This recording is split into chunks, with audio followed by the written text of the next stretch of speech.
This is cassava. It's one of the foods that people enjoy around. Cassava is not a bad food, but welcome to my channel, Christina the Principal Farmer. For today's video, I was touched by one thing.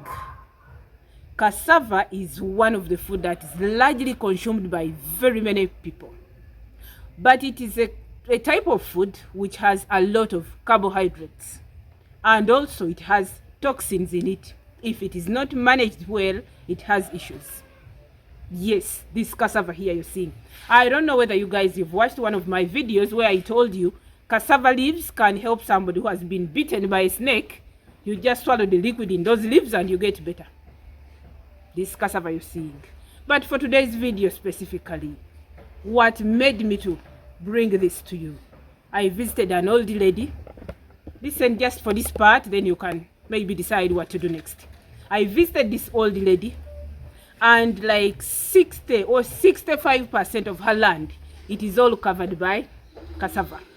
She's a diabetic person, but this is all she had, like largely to depend on. Then she was like, you know what, the major challenge that I'm finding in life, whenever I taste the thing, it always makes my blood sugar spike. And I was like, I think there's something we need to do. So I've been researching on how somebody can eat cassava, even if you are a diabetic person and you stay healthy. Welcome to my channel once again. Here we are looking at cassava.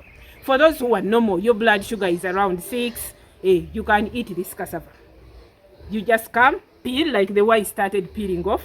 After peeling, what you're going to do, divide your cassava the way you want to divide it. Give it thorough cooking of at least 1 hour when it is on fire. Go ahead and eat. Diabetic people, here we are, is what we are looking at. And whenever you see this video, you have your mom down there, your dad down there. There are also some little people, the young ones, who have that problem. It's what we are handling. You have cassava like this. What you're going to do, peel it very well. The peels contain most of the toxins, so peel it very well. Let it be clean like mine here. Number 2, still about cleaning. You can also remove this skin here, the soft skin of the cassava. Continue doing the peeling. Actually, when I was growing, I thought this is the normal way of cooking cassava. But when I settled here in an area which is a hunger-infested area, I found people just remove this part here. They cook. But me, I knew you have to peel off the soft skin of the cassava. So for somebody who is diabetic, do this on your cassava. This is step number 1 of eating our cassava. After you have done this, chop your cassava into smaller pieces like this. We are now going to step 2. When you're done with your chopping, do the thorough cleaning. We can remove this middle part such that our cassava looks better. Step 2, soak your cassava like this. This is my water for soaking. Just right here, we soak our cassava. The soaking is going to take you 24 hours. That means the cassava you have picked today from the garden, you're going to eat it tomorrow. That is somebody who is diabetic. Reason being, this cassava, when we soak like this, yes, like this, you're going to find at the end of your 24 hours, it has even brought some bubbles around. Yes, this one I've disturbed it a bit. The bubbles are not there. But this is the cassava I soaked since yesterday, such that my viewer out there, you can learn something. So we soak it at least for overnight, 24 hours. You pick it from the garden today, let it sleep in water. You'll find starch, it has gone out. A lot of carbohydrates, they are going to remain in this water. Soaking for 24 hours. That is step 2 of what you're going to do with your cassava. Soaking 24 hours.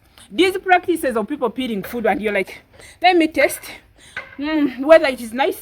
Let me test. For people who are diabetic, don't try.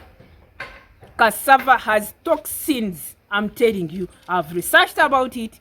It has taken me time from the time I met that mama, and I was like, ooh, we need to work together, create health community, hunger-free communities.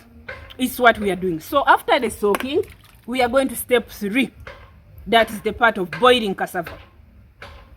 When it comes to boiling, for somebody who is diabetic, please give it complete cooking. This cassava you've soaked here, right here, remove it from your water, put it from wherever you're going to cook it from.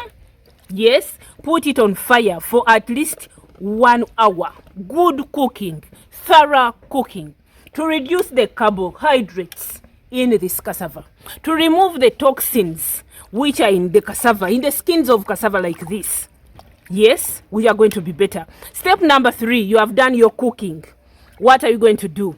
If the cassava are ready, 1 hour of cooking, serve this cassava in smaller quantities, not a full plate like this. You're diabetic and you want to eat a full plate? No. Serve it in little or smaller quantities, this cassava.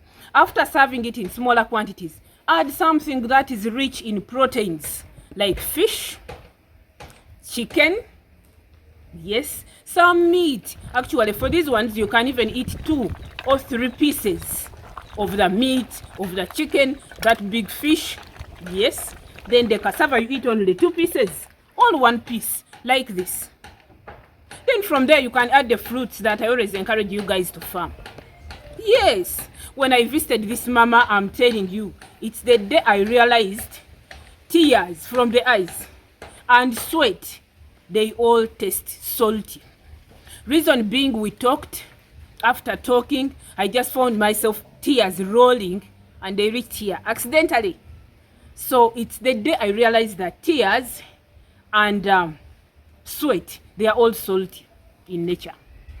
Yes, I just realized just of recently when I met that mama. So we have done the cooking. We have eaten with our proteins. We have enjoyed the meal. What next? The last bit of eating cassava. Right here, I've dried some cassava. Right here. If this cassava was soaked, like for the normal soaking which we have done, yes, you can also dry it. It can be too much and you can't eat to finish. So when it has dried very well, we are now going to eat this cassava in a dry form.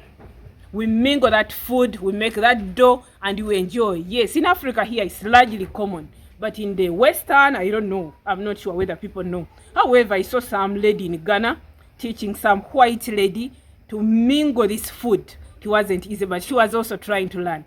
So we dry it.